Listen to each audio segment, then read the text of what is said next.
മണിയാച്ചൻ ഈ ഇത്തരം വാക്കുകൾ ഉപയോഗിക്കുമ്പോഴേ ഒരുപക്ഷെ നമുക്ക് പ്രിന്റ് ചെയ്യാൻ കഴിയാത്ത വാക്കുകൾ ഉപയോഗിക്കുമ്പോൾ അല്ലെങ്കിൽ ടെലിവിഷനിൽ പറയാൻ കഴിയാത്ത വാക്കുകൾ ഉപയോഗിക്കുമ്പോൾ അത് ശരിയാണെന്ന് മണിയാച്ചന് തോന്നുന്നുണ്ടോ? അങ്ങനെ പറഞ്ഞു കഴിഞ്ഞാൽ അത് വേണ്ടിയിരുന്നില്ല, പറഞ്ഞു പോയല്ലോ എന്ന് തോന്നാറുണ്ടോ? അങ്ങനൊന്നും തോന്നാറൊന്നുമില്ല. ഞാൻ പറഞ്ഞത് തന്നെ പറഞ്ഞതിൽ ഉറച്ചു നിൽക്കുകയും ചെയ്യും. തിരുത്തേണ്ടതുണ്ട്, തിരുത്തുന്ന കാര്യത്തിൽ എനിക്കൊരു മടിയില്ല.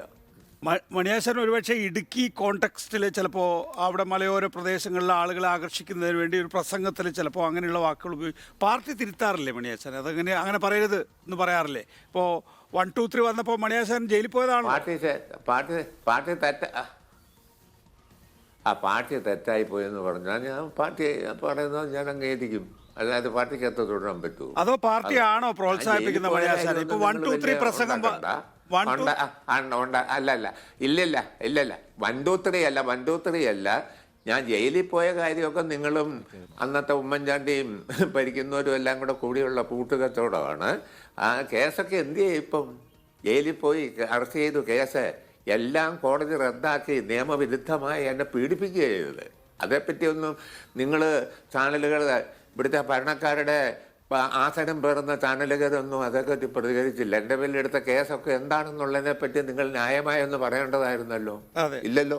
ഇല്ല, ഞാൻ ചോദിക്കുന്നതേ പാർട്ടി പ്രോത്സാഹിപ്പിക്കുകയാണോ മണിയാശാൻ എന്നാണ്. ഇപ്പോൾ 1, 2, 3 വന്ന സമയത്ത് പാർട്ടി പറഞ്ഞത് മലയോര മേഖലകളിലൊക്കെ തന്നെയും അവിടെയുള്ള ഈ ഭൂവുടമകളെയും ആ പറയുന്ന ജന്മിത്വ സ്വഭാവമുള്ളവരെയൊക്കെ അതിജീവിക്കാൻ വേണ്ടി എം മണി അടക്കമുള്ള കമ്മ്യൂണിസ്റ്റ് നേതാക്കൾ സ്വീകരിച്ചിട്ടുള്ള അന്നത്തെ ഒരു ഈ മാർഗങ്ങളുണ്ടല്ലോ, അത് ചിലപ്പോൾ ആളുകളെ കൊല്ലുന്ന മാർഗമായിരിക്കും. ആ മാർഗത്തിനെയൊക്കെ സാധൂകരിക്കുകയാണോ യഥാർത്ഥത്തിൽ പാർട്ടി ചെയ്തത്?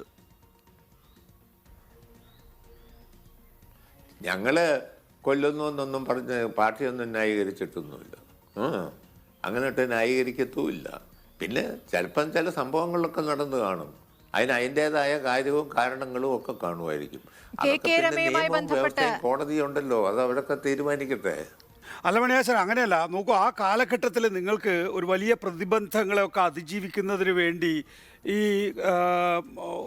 അക്രമത്തിന്റെ മാർഗങ്ങളൊക്കെ സ്വീകരിക്കേണ്ടി വന്നിട്ടില്ലേ? ഇല്ല, അങ്ങനെയൊന്നും ഞങ്ങൾ ചുമ്മാ അക്രമമൊന്നും നടത്തിയിട്ടൊന്നുമില്ല. പ്രതിരോധിച്ചിട്ടുണ്ടോ? ആരെങ്കിലും കൊന്നുകൊണ്ട് പ്രതിരോധിച്ചിട്ടുണ്ടോ? അങ്ങനൊന്നുമില്ല. അപ്പോൾ മണിയാശൻ കള്ളം പറയാറുണ്ടോ? ഈ 1, 2, 3 പ്രസംഗം പറഞ്ഞത് വെറും കളവായിരുന്നോ? 1, 2, 3 പ്രസംഗം ഞാൻ അവിടെ പ്രസംഗിച്ചു എന്ന് പറയുന്നതൊക്കെ ശരിയാ. പിന്നെ ഈ 1, 2, 3 എന്നൊക്കെ പറയുന്നത് നിങ്ങളുണ്ടാക്കിയതാ, ഞാൻ ഉണ്ടാക്കിയതൊന്നുമല്ല. ചുമ്മാ ഓക്കെ കഴിഞ്ഞില്ല.